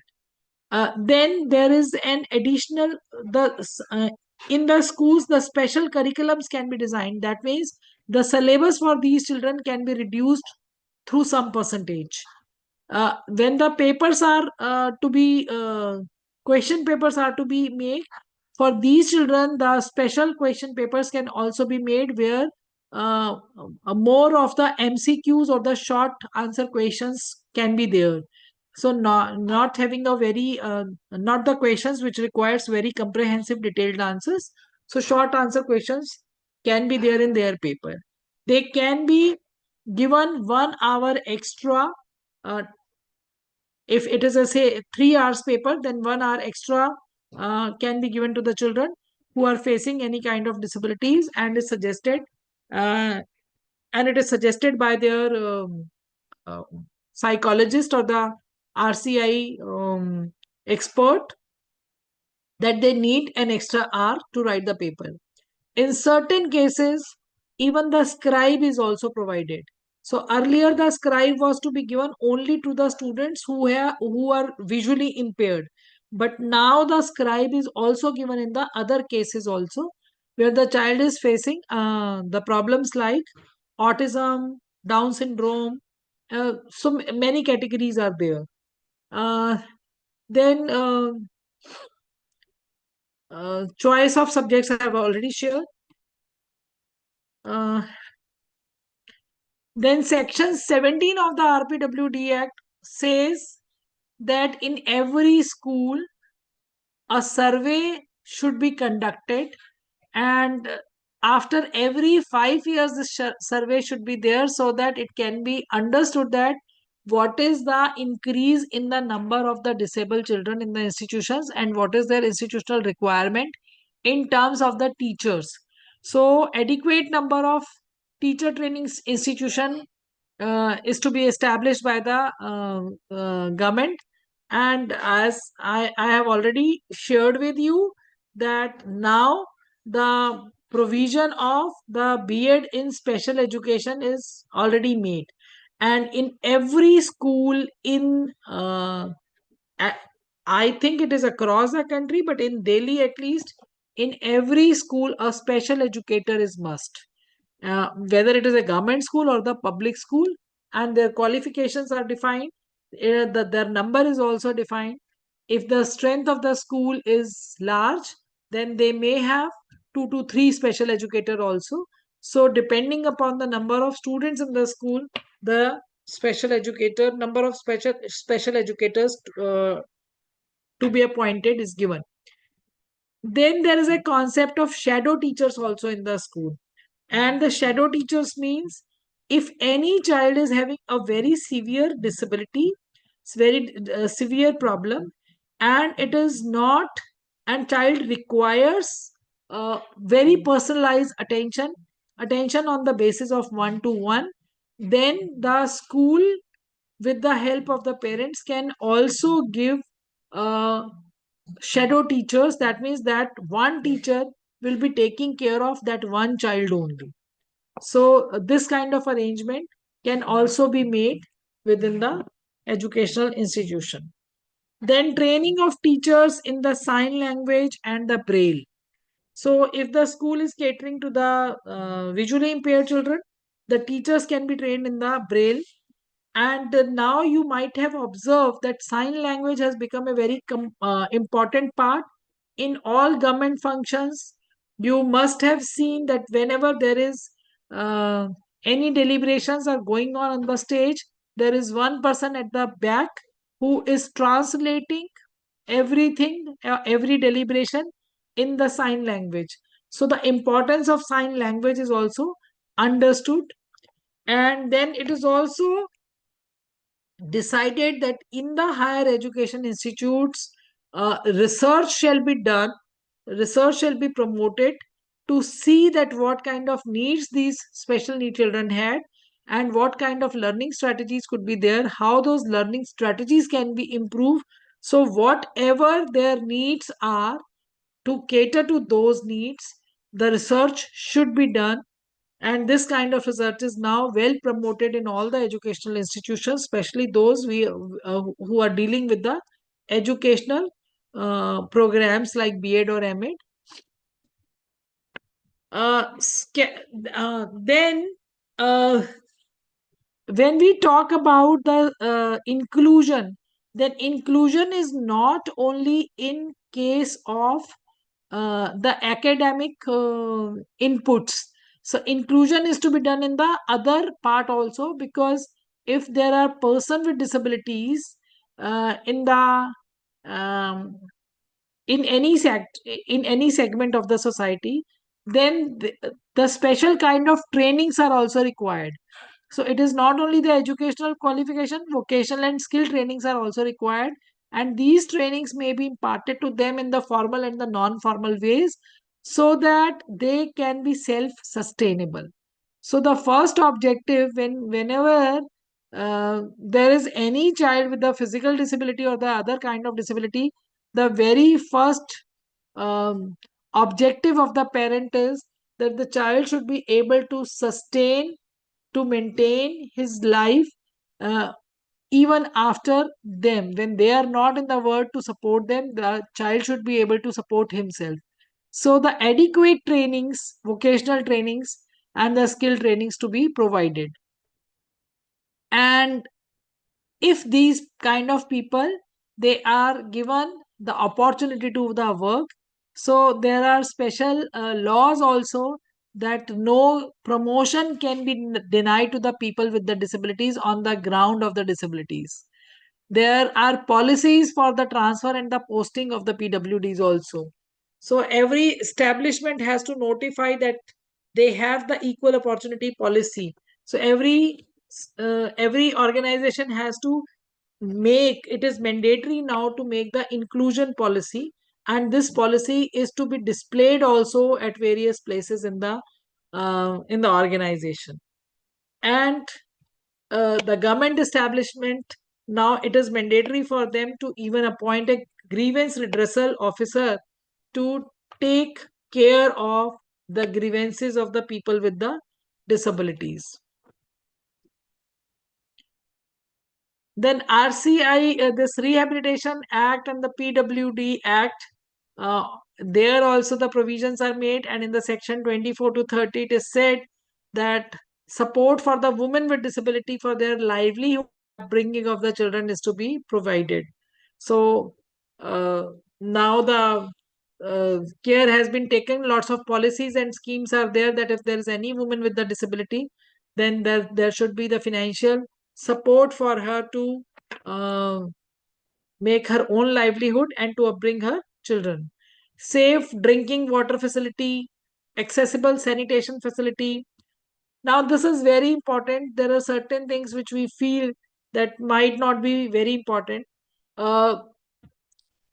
I came across when the national education policy was made, and the deliberations were going on in the different parts of the country. So I came across one of the experts, subject experts, and she was physically challenged, and she was on the uh, wheelchair. She said that when she was invited to speak in a conference in a hotel, she went, and there was an urgency. She had to use the washrooms. It became impossible because the doors were small and she was not able to enter with her wheelchair uh, in the washroom. So now the government has also made special provisions that what kind of building infrastructure should be there, so that everybody's need can be catered easily. Then disability pension is also, this is also going on. I think it is notified also. Caregiver allowance is also to be, this is also into the under the that there is provision of the caregiver allowance also. Unemployment allowance is also there if the people are registered with the special employment exchange. Then facilities for the training of staff at the PHC, educating the public through the preschool school. Like the policy says that everywhere we shall educate everyone. So whether it is the right from the preschool, this kind of training shall start, that how we have to be sensitive to the others need and how we have to take care of the people with the with any kind of disabilities. So whether it is preschool, it is school, it is higher or education institutions, everywhere the posters has to be there, the signages has to be there, and the policies is to be there. Then awareness through the radio and other mass media is to be. I have discussed these points already. Okay. Now, what is the role of the rehabilitation rehabilitation professionals under the RPWD Act? One is, it says that there is a mandatory training on the disability rights, and this mandatory training is mandatory, means mandatory for all, whether you are in the Supreme Court or the High Court, like you are judge or the lawyer, or you are a police official, or you are administrator, or you are Panchayati Raj member. For everybody in the society, the training on the disability right is mandatory. Second is that even in the school and the higher education, sports teachers, so they should also be given special trainings regarding their needs, regarding their participation in the games or the adventure activities. So whatever capacity building is to be done is to be done amongst all teachers and the faculty members and the other professionals regarding the disabilities. Then it also says that in every university, a special center should be there to promote the research and the research in the disability studies, and there should be a special study center for such studies. So awareness and sensitization is there. Then special facilities at the bus stop, railway station, airport. You might have observed that now everywhere, even if somebody is going to the airport, and if you have informed the airport authorities about the disability of the person, they have to take special care. They have the accessibility standards also.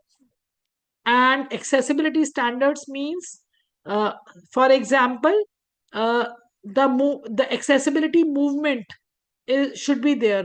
So the ramp can be there, the railings has to be there, then the special toilets is to be there, which will be having the broad doors, which will have the special handles to hold on.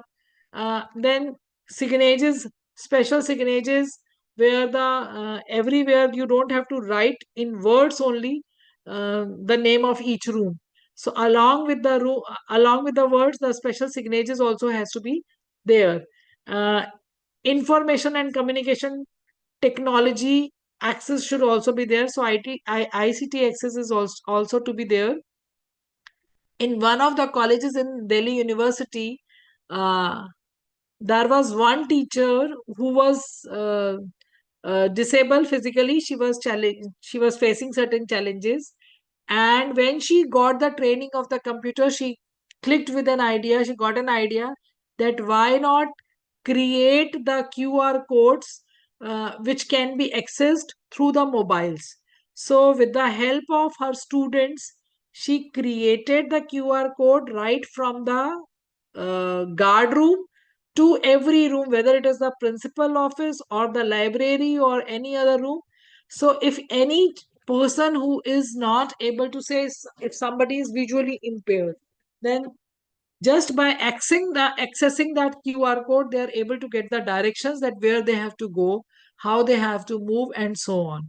So this kind of innovative ideas can make the life easy for many people, but we need to tell our students that they have to keep their eyes open and their mind open regarding the problem of the others, and then they should also be encouraged to think the solution of those problems. And now the technology has eased uh, the life of many people, because the solutions are easy to build.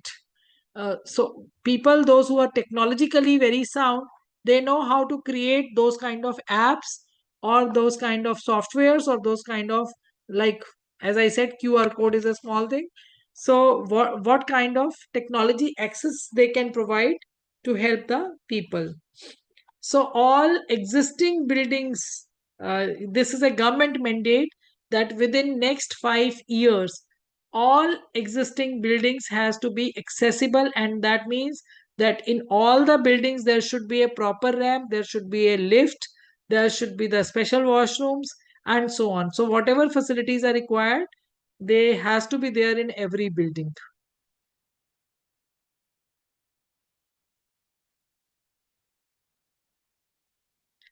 Okay. So, if I ask you that what do you feel are the challenges in achieving the inclusion in your own institution, I would like you to start writing in the chat box whatever challenges you feel in your own institution could be there. And when you are writing this, just think of the 5 steps which I suggested in the beginning. First, we should be aware of the policy. Second, we should be aware of what is happening in our own institution. So, what kind of infrastructural facilities we have, what kind of administrative strategies we have, what kind of academic strategies we have, and before that, what kind of mindset, attitude, and beliefs we have. So please write in the chat box that what kind of challenges you feel in your institution.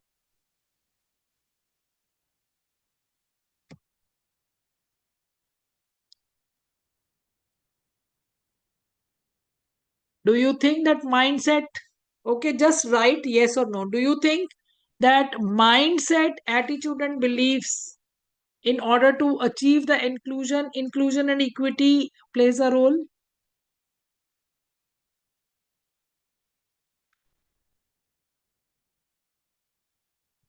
Yes. Bullying by the other children, gender is yes.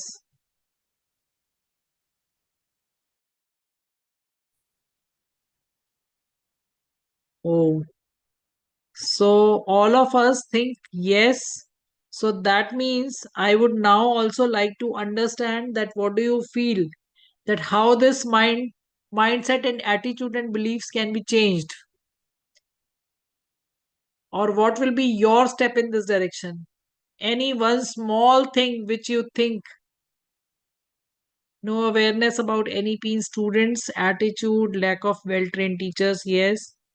So just write down one small thing which is clicking to your mind that you can do this to change at least attitude of the people towards whatever problem is around you. This may be about the gender, this may be about the ethnicity, this may be about religion, this may be about disabilities, anything. Any one point which clicks to your mind.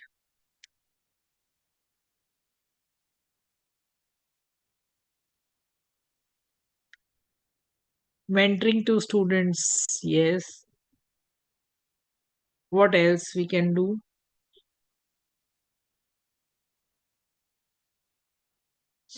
Changing the attitude through exposure, through open discussion. Yes, open discussion is very much required in this regard, because if the discussion is not there, if we will not talk about the problem, we will not be able to find the solutions.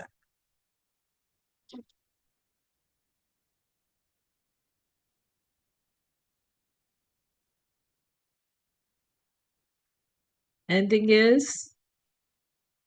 Inclusive and respectful environment. We should also learn sign language strategies, etc., to cater the learning needs. Yes, very good. If you are ready to learn yourself, that's a very good thing. Removing prejudice, non-grant colleges are unable to implement. For implementing NEP, you do not require any grant. You take my words for this. The only thing we require is the attitude and the mindset. Please read this NEP, which is there in 60 pages, and if you just read the university part, it is only in 30 pages. So there are number of things for which we do not require even the help of our college principals. You can bring certain changes on your own. Parenting, preparing them for the childhood, accept real world applications, and so on. Yes. Okay. I am just skipping. I want to show you certain thing. Right. तो सबसे पहले तो आप all of you should have a vision and mission for this inclusion. I would like you to write down, just think that what could be your vision, what could be the vision of your institution to bring inclusion. If you can write the vision. Now let me just share that when we want to write down the vision about our institution, vision about anything, vision about inclusion for our institution, then vision includes our philosophy and mindset. And then along with the vision, also write the mission. So mission is a short term goal to achieve some part of the vision within a year, or within 3 months, or within 6 months, in whatever time span you want to. So I would like you people, before we move on to the presentation, I'm giving you a 5 minutes break. Just think that what will be the vision and the mission of your institution, your college.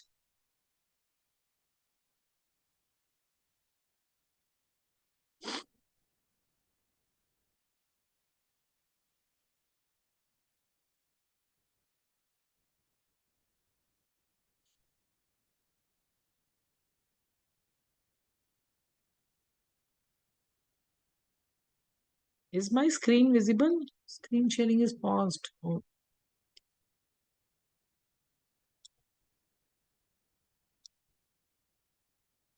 Okay. So let us meet after 5 minutes. I'm giving a 5 minutes pause.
Is my presentation visible?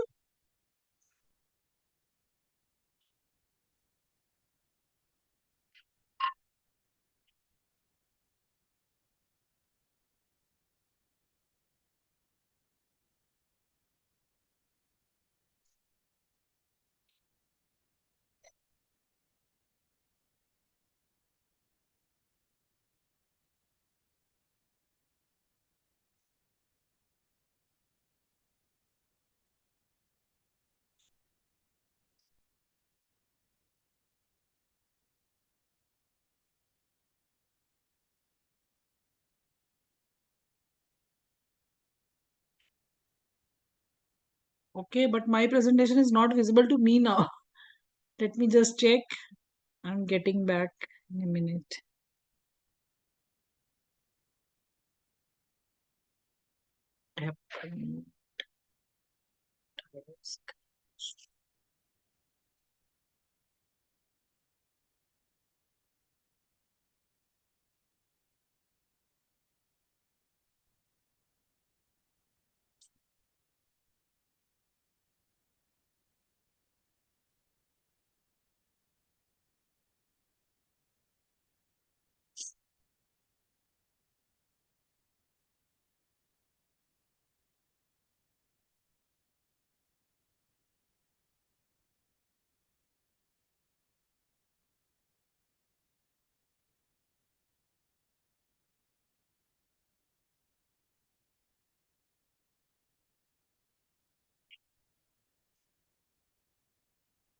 Okay.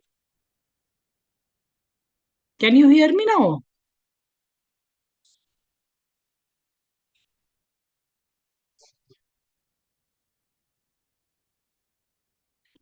Okay, I would like to read some vision and mission statements.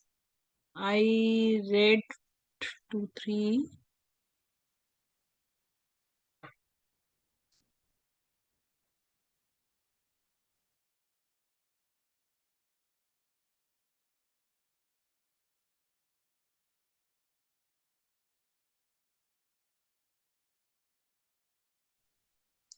So Mr. Saurabh has written that at Magarpata College of Hospitality, they follow the inclusive culture.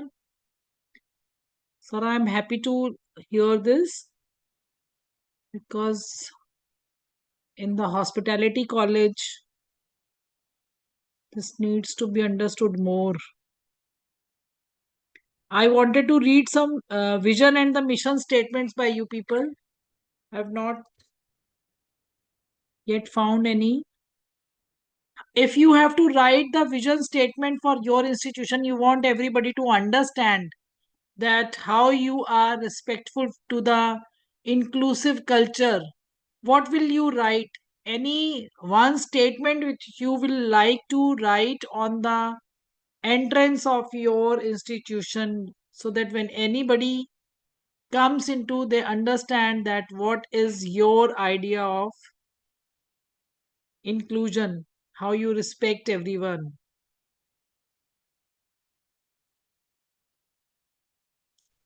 Atithi Devo Bhava. Value embedded quality technical education at affordable cost. Sir inclusion नहीं आया अभी इन दोनों में से statement में से. Value embedded quality education, inclusion अभी नहीं आया. थोड़ा और इम्प्रोवाइज करिए.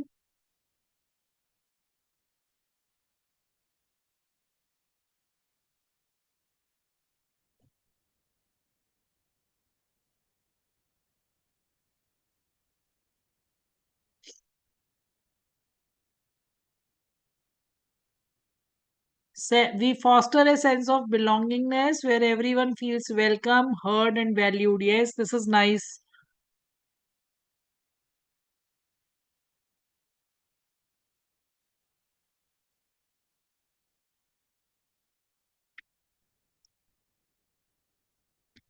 तो आज आप सबके लिए होमवर्क है कि आप सोचिएगा कि क्या डिसेंट सी आप स्टेटमेंट लिख सकते हैं. Value embedded quality education for holistic development. ये इंक्लूजन की बात नहीं करता. वैल्यू एम्बेडेड क्वालिटी एजुकेशन तो ठीक है, होलिस्टिक डेवलपमेंट भी ठीक है, but how we are saying that we are celebrating diversity. For us, everybody, irrespective of the gender, region, religion, caste, culture, language, everybody is respectful for us. So our vision statement should send this message across that yes, this is the right place where everybody is respected. तो थोड़ा आज आप अपने institution के लिए एक अच्छा सा विजन स्टेटमेंट बनाइए और फिर अपना 1 साल के लिए मिशन तय करिए, क्योंकि हो सकता है जैसे आपका जो पर्टिकुलर रीजन जहां भी आपका कॉलेज है वहां पर एक पर्टिकुलर स्पेसिफिक प्रॉब्लम को एड्रेस करने की जरूरत हो, तो आप वही बनाए. एक मेरे पास ये अभी स्टेटमेंट किसी ने लिखा, education thrives in diversity, empowering every voice, embracing every mind and ensuring that learning has no boundaries. Very nice, very good.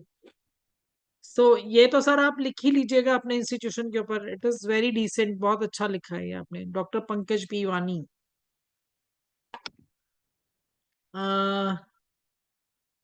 Okay, so let's now move forward. So let me just show you. This is strategies for inclusion. Campaign was started by Accessible India. Campaign was started by Government of India, and there was a workshop in collaboration with the UNICEF.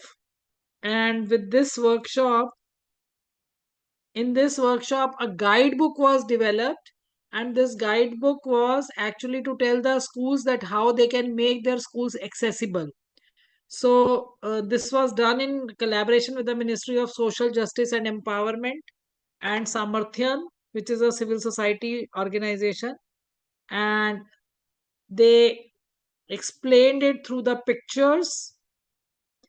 First is what they did before creating the guidelines for the accessible schools. They visited various schools and they stood outside the school. School के बाहर खड़े होकर के उन्होंने देखा कि यहाँ पे प्रॉब्लम्स क्या है. For example, there was a school where they found that there was a dump yard, so children were not interested in coming to the school. In one school, they found that there were so many road blockers on the road, due to which the children were not comfortable to go to the school. So they then the entrance, what kind of entrance the school was having, whether um, uh, uh, the child with the special need is able to move to the school smoothly or not. So they did the situation analysis first, and with that situation analysis was done for the accessibility, whether the school doors are accessible to the child or not, whether they attracts the child, whether they want to go to the school inside the school building or not. And then they did the situation analysis inside the building also. And after that a guideline was created, and then the building people, like those who are involved in the construction work, those who are involved in as the architect, as the planners, as the builders, everybody was given the trainings. So capacity building workshops were also held, and then it was also decided to raise the generation and the sensitization program for the education functionaries also. So you can see some pictures here which says design for diversity. Okay. Then these kind of signages were uh, created, that if it is a staff room, then a picture with many people. If this is a CWSN toilet, you can see this accessibility ramp, there is another symbol. So these symbols shall be known to everybody. Library, then computer lab, then medical room. So there should be uniformity in the symbols which is to be used, and then this uniformity, through this uniformity, everybody would be made aware. And if the common symbols are used, then everybody will be knowing that this particular room is for this particular purpose only. Okay. Now let's do some kind of introspection. So our first step was to know the policy. Second step was to know various acts, regulations, legislations. So we have covered two things. And now the third part is that we shall do some infrastructural analysis and some introspection for ourselves. So I have one questionnaire here. I will be slide by slide we will आपको मुझे किसी को answer नहीं करना लेकिन आप अपने पास कहीं ना कहीं ये लिख के रखना शुरू करिए कि आपके इन क्वेश्चंस के answer whether they are in yes और नो और you feel that somewhat is there और you feel that you don't know at all or you feel that it is not applicable at all. So first is our organization is actively committed to the issues of equity, inclusion and diversity. हो सकता है अभी आज की date में आपको answer don't know भी लग रहा हो, किसी को सम वॉट भी लग रहा हो कि थोड़ा बहुत सब कुछ कर ही रहे होते हैं, बट प्रिसाइजली यस या नो अभी आप नहीं कह पा रहे हो. So please right the answers with your self and do this kind of self this analysis for your institution, that what kind of message you are sending across and what kind of vision and the leadership you hold. So second point is our mission and vision statements include references to our goals on equity, inclusion and diversity. मुझे अभी लग नहीं रहा है कि mission और vision goals बने हुए हैं या स्टेटमेंट्स आपके कॉलेजेस के लिए तय हैं. तो मिशन और विजन स्टेटमेंट्स अगर अभी तक नहीं है तो कोई बात नहीं, लेकिन आप देखिए how you can write the good vision and the mission statements which refers to these 3 points: equity, inclusion and diversity. Third, the principle of equity and inclusion are embedded in our mission, vision, and core values. So, this is also quite possible that you have the vision statement for your institution, you may have the mission for your institution, you also have the set of core values for the institution, core values to be followed, but they are not pertaining to the equity and inclusion. That is also possible. For example, earlier when I asked you to write down the vision statement, the earlier statements were like value oriented education. So there is nothing wrong with that. Value oriented education, holistic development, that all is necessary. But how the equity and inclusion can also be the part of this statement, how you can embed that, that needs to be seen. Then we have resources dedicated to equity, inclusion and diversity issues, including professional development for managers and staff. अब आप ये देखिए resources में तो बहुत लंबी चौड़ी चीज नहीं है.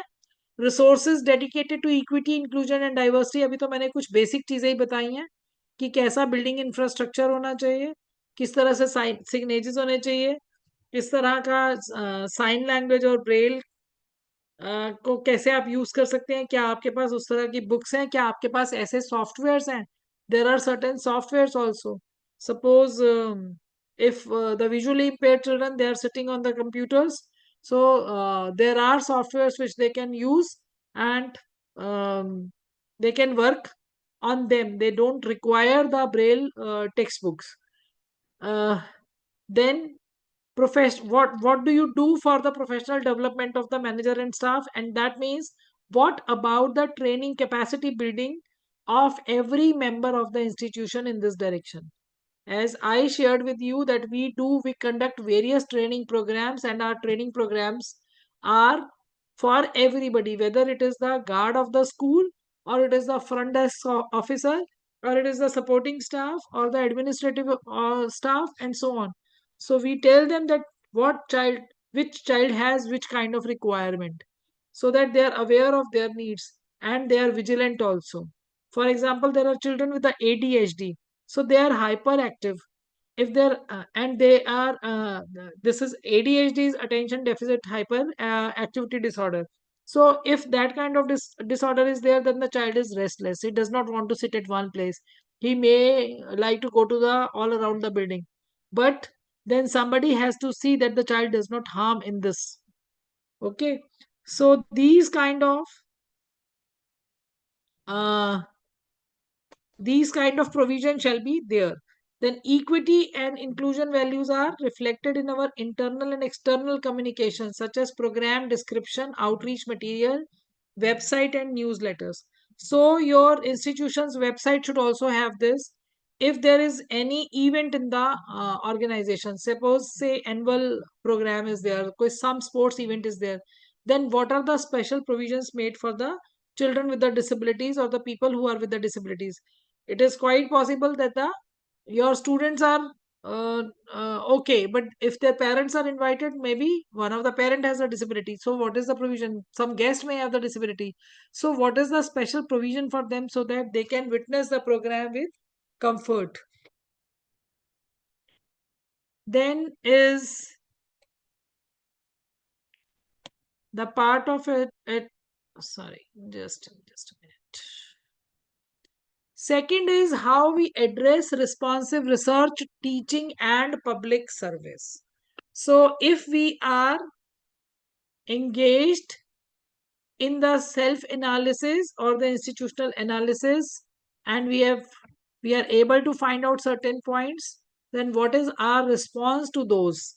So how do we address the responsive research, teaching, and public service? So it is not only the self research, it is otherwise research also. What is happening in this field, are we aware of that, and how we are able to learn from those researches?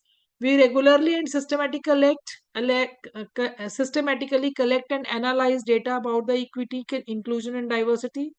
हम अपने institution में ऐसा data कोई रखते हैं?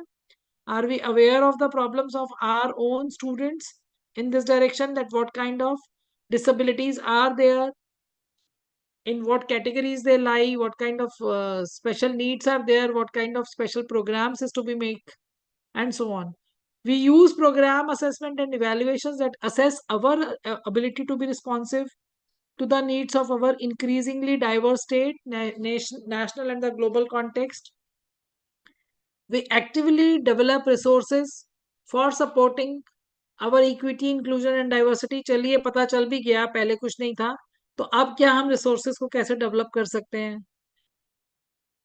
And do our all managers and the faculty members familiar with the internal data gathering and analysis in this direction? हमारे पास कैसा campus based data है और उस डेटा को कैसे सबके साथ में शेयर किया गया और कैसे उसका यूज किया गया? Then when we are developing any new program, how do we assess our needs in this direction? Then is how we expand pathways for access and success for our workforce. So is every department or is every division has a diverse staff? Is there, does the staff member also includes any of the people from the diverse disabilities or the diverse background? Are we fair to them while making their appointments, while hiring them, while providing them the professional development and the career advancement, and so on? So uh, staff from the underrepresented identity groups are proportionally represented in the leadership and management also. मान लिया कि staff तो है, लेकिन staff को भी उतनी ही वो अपॉर्चुनिटी मिलती है अपनी बात रखने की, अपना ओपिनियन देने की, अपना व्यू पॉइंट देने की. So how we make them the part of the leadership and the management positions, that is also very. So our institution could be inclusive in nature only when it is showing that inclusiveness in the staff members also. All staff have divisional or the departmental support to continue their professional growth and career advancement. We provide mentoring opportunities for all levels of staff and management internally and through other campus reviews. We have a succession plan that ensures diversity in our workforce in the coming years. Our managers and staff engage in the professional development and or dialogue related to the equity, inclusion and diversity, and use for performance management.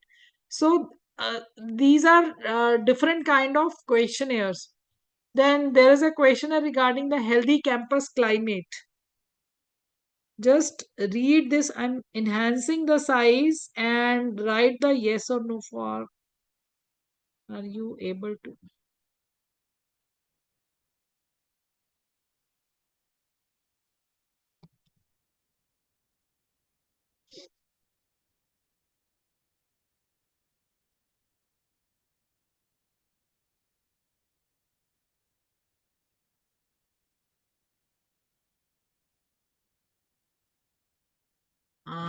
I think.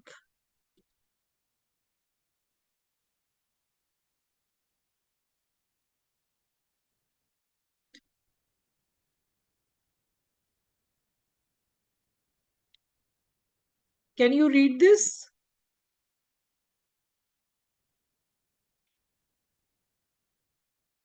So this says how we expand pathways for access for our clients. Our clients are our students, faculty, and staff members.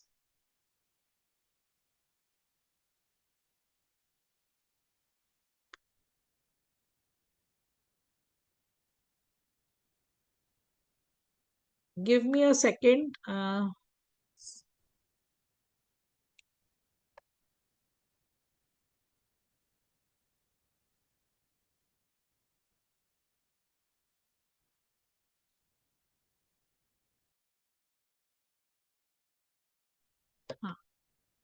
I need 2-3 minutes. In the meanwhile, you can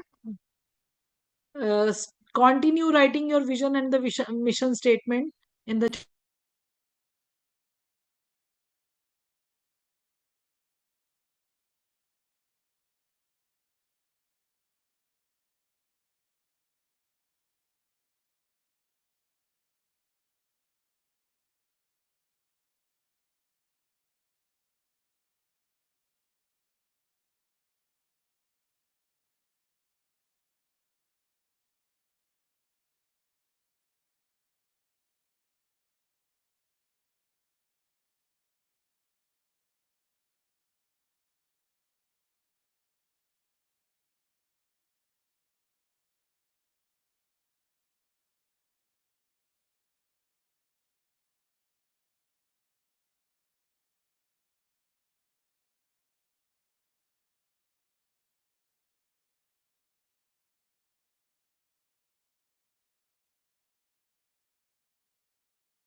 I'm sorry, there was a call from the CBSE. So, can I, uh, are you able to see the presentation? Okay. So we were discussing few of the questionnaires which we need to answer in order to introspect. So this is regarding everything like whether it is regarding the staff policy or the student policy or the kind of discussions, dialogues, seminars and conferences to address these problems we are holding. So somebody referred, when I asked you that how will you change the mindset and belief, somebody wrote with the open discussions. So we all need to see that how we can enhance the open discussions in this direction. So what kind of debates and conferences and the special talks can be organized within the institution. Uh, then everybody should be aware of the special provisions made by the examinations. I shared with you that CBSE has lots of provision, Central Board of Secondary Education has lots of provision, but do we have such provisions at the university level also? Provision of the special time, provision of the special subject choice, and so on. That all also you need to find out. Uh, and after this, I will suggest that to write the vision and mission statement before you create that. Start writing on a sheet that what are the priorities which you are trying to address. Does your college or your institution or the local area has more problems pertaining to the gender or to the language issues or the other socio-economic disadvantage categories issues or the disabilities issues?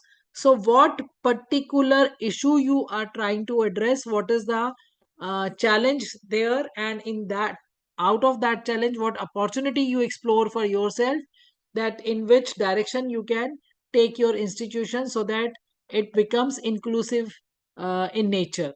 Then what are the relevant factors and assumptions? That means if when you will start working over this problem, what kind of um, uh, oppositions you may face, what kind of resources you may require, what kind of expertise you may require. So you can work on all the relevant factors and assumptions along with the data also, that how many people need to be addressed.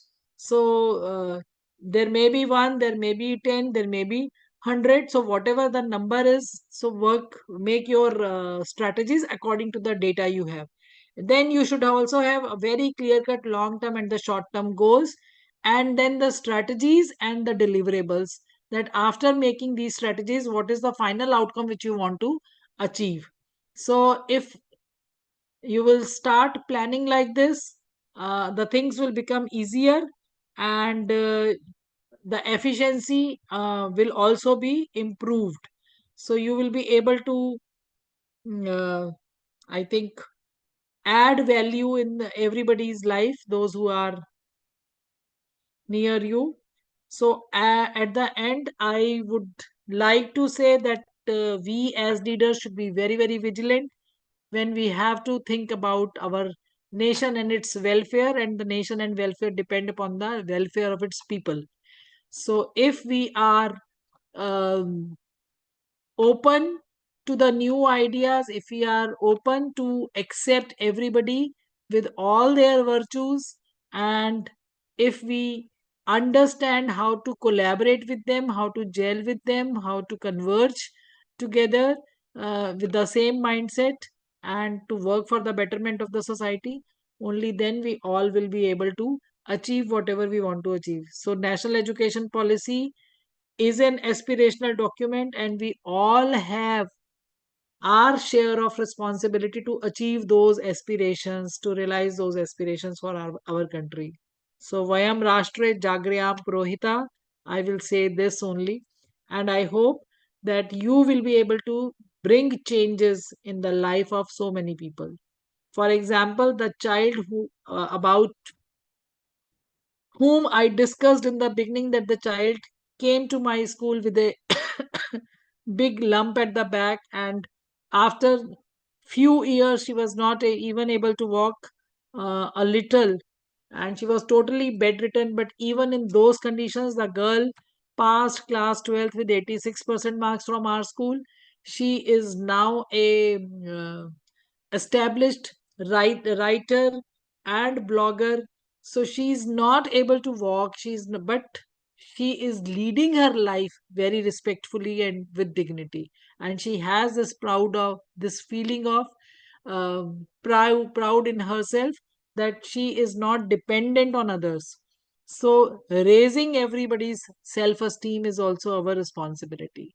So I hope that we will celebrate diversity in our institutions in all respect, and especially if we come across any case of disability, then we will not be looking at those cases on those people with pity. We must understand that they are also the child of the God like us. We all have come to this world with different energies, and to giving right direction to those energies as educators is our prime responsibility. Thank you so much. Now we open the floor for the questions. If you want to ask anything, then you're most welcome.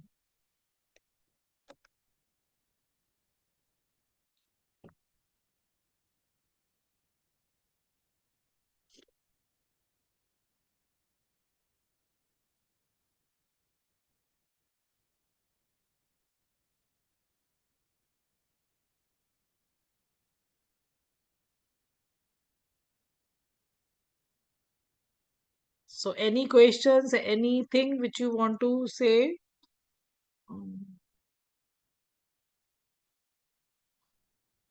Or we can stop. So there is an PPT I will be sharing with Dr. Bamu.